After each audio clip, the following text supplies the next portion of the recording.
It was supposed to be a normal flight. Flight 209 from London to Toronto. A quiet night above the clouds. 189 passengers, 7 crew members, and one secret no one knew was on board. The air was calm. The captain smiled, checking his instruments. "Smooth skies tonight," he said. The co-pilot laughed. Finally, a peaceful shift. But at 2:14 a.m., peace turned into chaos. "Control, this is Flight 209.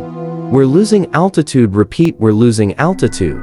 The pilot shouted. Alarms screamed. Red lights flashed. Turbulence shook the plane. The radio crackled with static.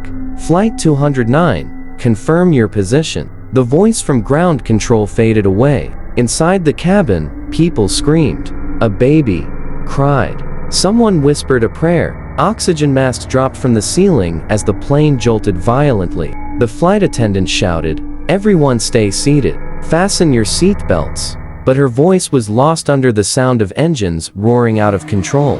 Then, suddenly, silence. The plane disappeared from radar. No signal, no trace. Just an empty screen on the control tower's monitor. Hours later, search teams were sent out. They found nothing, no wreckage, no bodies, no sign of impact. Only a faint distress signal, repeating every few seconds, then stopping. 2 days later, black box was discovered floating in the Atlantic.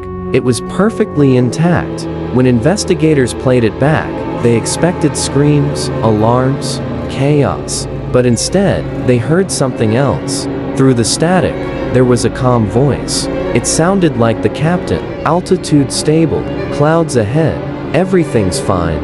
But the recording was time-stamped exactly 6 minutes after the plane vanished. One of the engineers leaned forward. "That's not possible," he said. The signal ended at 2:16. The recording continued. Faint breathing. Then a whisper. A woman's voice. "We're still flying." Static rose again. Another voice. Faint but clear. "They can't see us." Then silence. The final second of the recording contained something even stranger, the sound of a heartbeat. Weeks passed. The ocean gave nothing back.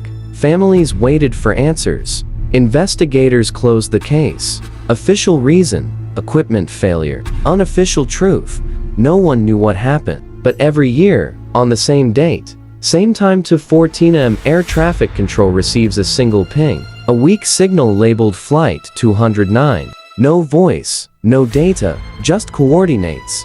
Somewhere above the Atlantic. Pilots who fly that route say they sometimes see lights flickering in the clouds. A silhouette of a plane flying parallel to them, completely silent. When they check their radar, there's nothing there. Maybe Flight 209 never crashed. Maybe it's still out there, drifting through the storm, caught between time and sky. And if you ever fly over the North Atlantic on a quiet night, listen carefully, because some passengers say they still hear the captain's voice whispering through the radio, "This is Flight 209.